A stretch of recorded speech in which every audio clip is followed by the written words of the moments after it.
Olá, e nesse módulo nós vamos continuar dando nosso estudo aqui em relação à administração e agora vamos falar de um tema muito interessante que mexeu muito e mexe presente até hoje dentro da administração, que é a burocracia. A burocracia que foi estudada e pesquisada pelo jurista, economista e um dos fundadores da sociologia, Max Weber. Max Weber desenvolveu todo um estudo em relação à burocracia e esse estudo acabou indo também para dentro das empresas e aí nós vamos ver a importância, as características, as vantagens e as desvantagens da burocracia dentro das organizações. E o modelo burocrático das organizações ele surgiu devido a diversas razões, né? Uma delas é justamente para achar um equilíbrio, né, entre a teoria clássica da administração e a teoria de relações humanas. Também outra razão foi o crescimento das organizações, as empresas começaram a ficar grandes e precisavam ter uma organização mais apurada e uma necessidade de ter um modelo de organização que fosse racional, né? E a partir daí, então, através dos estudos de Max Weber, foram buscar nos estudos de Max Weber algumas influências que fazem parte da administração, da organização. Até hoje, como podemos dar como base assim, o estudo do Max Weber, ele veio de três vertentes.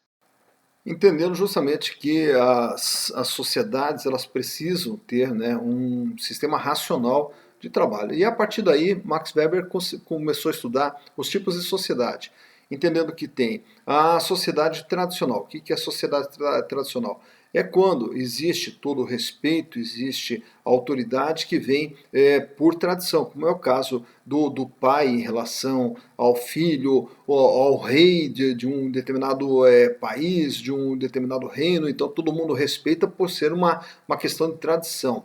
Aí o outro tipo de sociedade é a sociedade carismática, onde surge o líder, surge a autoridade através do carisma. E aí no carisma a gente vai ver a questão dos partidos políticos, nós vamos ver a questão das igrejas, onde através do carisma se dá uma autoridade sobre os seus subordinados.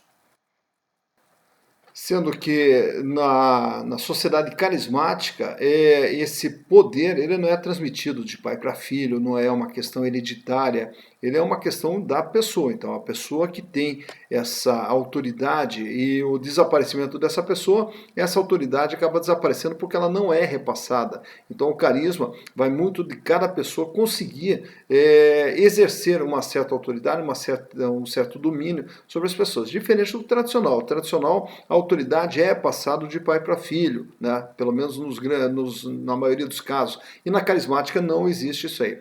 E já o outro tipo de autoridade, que daí é a legal, a racional ou burocrática, que daí é o caso que se enquadra dentro das empresas, onde existem os regulamentos, existem as leis, existem as regras, e aí através desses regulamentos, leis e regras é que vai se determinar quem é a autoridade. E aí a autoridade ela é respeitada porque existe uma lei, porque existe uma regra, existe uma norma que determina que aquela autoridade deva ser respeitada. E aí no caso das empresas é onde se aplica, onde a gente vai ter esse tipo de sociedade, onde a autoridade ela é em relação a um cargo, então todos obedecem, todos se submetem a uma autoridade devido a um cargo que existe. Então ali já não é em relação a uma pessoa, mas em relação a uma posição. E a partir desses estudos de Max Weber é que daí a burocracia ela veio para dentro das empresas, a começar então entendendo que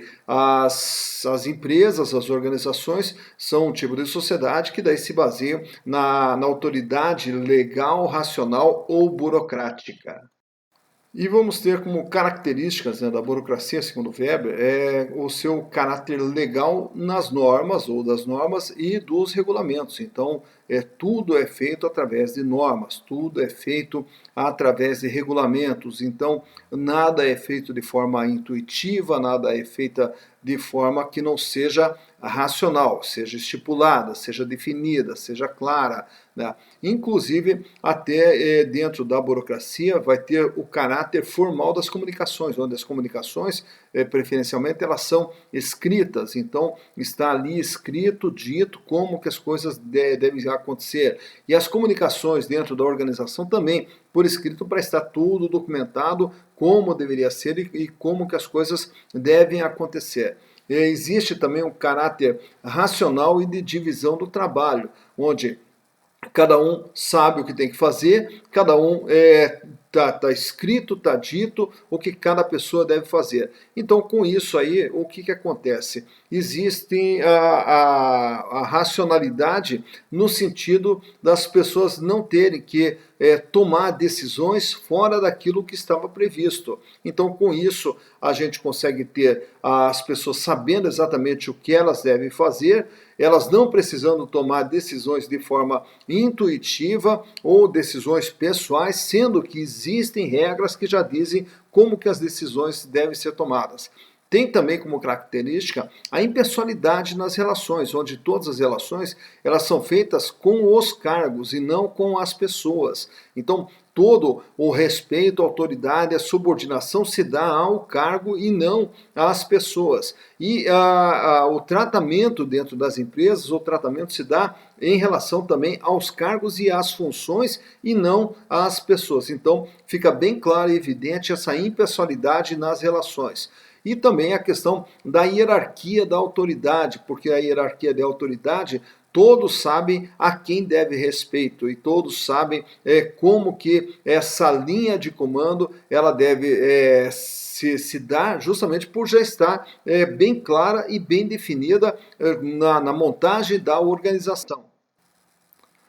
Temos também a questão das rotinas e de procedimentos, que todos eles são padronizados. Então vejam bem que dentro da filosofia, da ideia de Max Weber, tudo ele já está definido antes mesmo de acontecer. Então, quer dizer, todas as rotinas, como que elas vão acontecer, os procedimentos, como que eles vão acontecer. Então, com base naquilo que está escrito que vai acontecer, existe uma previsibilidade do que realmente irá acontecer, pelo menos isso dentro da teoria de Weber.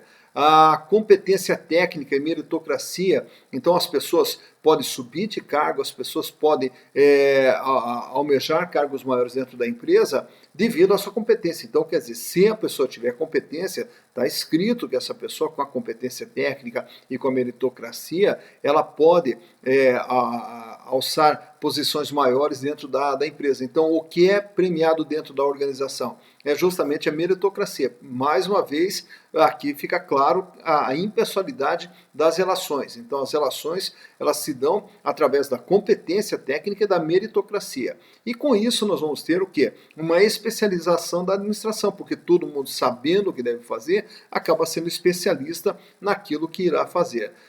Também a questão da profissionalização dos participantes, porque dentro da burocracia está definido como que os participantes devem agir. Então, consequentemente, essa ação dos participantes ela passa a ser uma coisa extremamente profissionalizada. Então, não existe o caráter de amizade, não existe o caráter de afeto ou de empatia, não. O caráter está totalmente voltado na execução das tarefas, como as tarefas devem acontecer. E o que proporciona, então, essa profissionalização. E, naturalmente, que a burocracia nos dá uma completa visibilidade do funcionamento, já que está tudo definido, já que está tudo claro, já está escrito como que as coisas vão acontecer, então com isso a gente consegue ter uma visibilidade do funcionamento da empresa. Então essas são as principais características, né, da burocracia, segundo o Weber. E aí, na sequência, no próximo bloco, daí nós já vamos trazer também quais as vantagens de se implantar um sistema burocrático dentro das organizações, assim como também existem as vantagens, existem também as desvantagens. Então, tudo isso aí nós vamos estudar a partir do segundo bloco. Então, por aí dá para ver o seguinte, que a ideia de Max Weber, que é um jurista, economista, um dos fundadores da sociologia e que colaborou muito com a administração, e hoje nós vamos ver muito da ideia de Max Weber presente nas organizações até o presente momento. Então vimos aí as características do sistema burocrático e agora daí na sequência a gente vai ver as vantagens e as desvantagens da teoria da burocracia de Max Weber.